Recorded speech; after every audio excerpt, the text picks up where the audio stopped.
Sindhu Bhairavi new promo Bhairavi வந்து ஆறுமுகம் நீட்டா dress பண்ணிட்டு போட்டுட்டு இருக்கிறத பார்த்துட்டு உன்னை எனக்கு பிடிச்சிருன்னு நினைச்சிட்டு இருக்கியா? எந்த காரணத்தை கொண்டோ உன்னால எனக்கு பிடிக்கவே பிடிக்காது. இங்க பாரு, உன் மனசு மாறணுன்றால நான் ஒண்ணு போட்டுட்டு வரல, தெரியா? தேவையில்லாத பேசிட்டு இருக்காது. ஏதோ என் அம்மா சொன்னாங்களேன்ற ஒரு காரணத்துக்காக தான் போட்டுட்டு வந்தேன். ஆமா போட்டுட்டு வந்திருப்பான்ற மாதிரி கோபமா பேசிட்டு போறாங்க. அதுக்கப்புறம் ஆறுமுகம் இருந்துருச்சு, இவெல்லாம் போய் மனசு மாறுவாளா? ஏன் தான் அம்மா இப்படி பண்ணிக்கிட்டு இருக்காங்களோ தெரியலன்றாங்க. இவெல்லாம் சரியான ராட்சசி, ஒரு நாளும் மனசு இறங்கவும் மாட்டா, நம்மள அவ ஏத்துக்கவும் மாட்டா. ஆனா அம்மாவுடைய ஆசைக்காக தானே இதெல்லாம் போட்டுட்டு இருக்கன்ற மாதிரி இது பண்ணிட்டு இருக்காங்க. ஆறுமுகத்துல அதை கெட்டப்ல பார்க்கும்போது அந்த அளவுக்கு சந்தோஷமா இருக்கு அவங்களுடைய அம்மா அன்னபூரணிக்கு.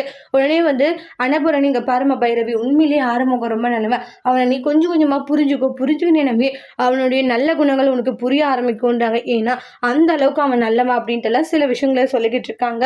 அதுக்கப்புறம் தான் பைரவி போக போக ஆறுமுகத்துடைய உண்மையான பாசங்களும் உண்மையான அன்புமே புரிஞ்சுக்கிறாங்க. ஏன்னா அவங்களுக்கு ஒரு பிரச்சனைனுடைய ஆறுமுகம் எந்த அளவுக்கு துடிச்சு போறாங்க அப்படின்ற எல்லா விஷயங்களுமே பைரவிக்கு தெரிய வரும். அதாவது அவங்க வந்து வெளியே போய்கிட்டு இருக்கும் போது சில பாய்ஸ் எல்லாம் பிரச்சனை பண்ணிக்கிட்டு இருப்பாங்க.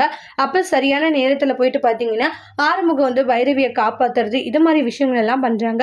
அப்ப அது அவங்களுக்கு ரொம்ப பிடிச்சிருக்கு. நம்மளுக்கு ஒண்ணுனா இவன் இந்த அளவுக்கு துடிச்சு போறானா, நம்ம மேல அவன் இந்த அளவுக்கு காதல் வச்சிருக்கானா, இவனுடைய அன்பும் பாசமும் புரியாத போய் நம்ம இவனை ரொம்ப கஷ்டப்படுத்திட்டோமே அப்படின்றதெல்லாம் கொஞ்சம் கொஞ்சமா பைரவிக்கு புரிய ஆரம்பிக்குது.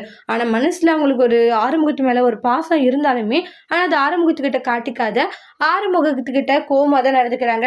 நீ தான் ஆளுங்களை செட் பண்ணி இது மாதிரி காப்பாத்துற மாதிரி வந்தியான்றாங்க. சே, கொஞ்சம் கூட உனக்கு இதுல ஒண்ணு போய் காப்பாற்ற வந்த மாதிரி என்ன சொல்லுன்னு சொல்லிட்டு ஆறுமுகம் திட்டிட்டு போயிடுறாங்க. பைரவி வந்து ஆறுமுகத்தை நினைச்சு ரொம்ப சந்தோஷப்படுறாங்க. அதோட இந்த பிரமவை முடிச்சிருக்காங்க. இந்த வீடியோ பிடிச்சிருந்தா லைக் பண்ணுங்க, கமெண்ட் பண்ணுங்க, ஷேர் பண்ணுங்க. மறக்காத நம்ம சேனலை சப்ஸ்கிரைபர் பண்ணிக்கோங்க. Thank you friends.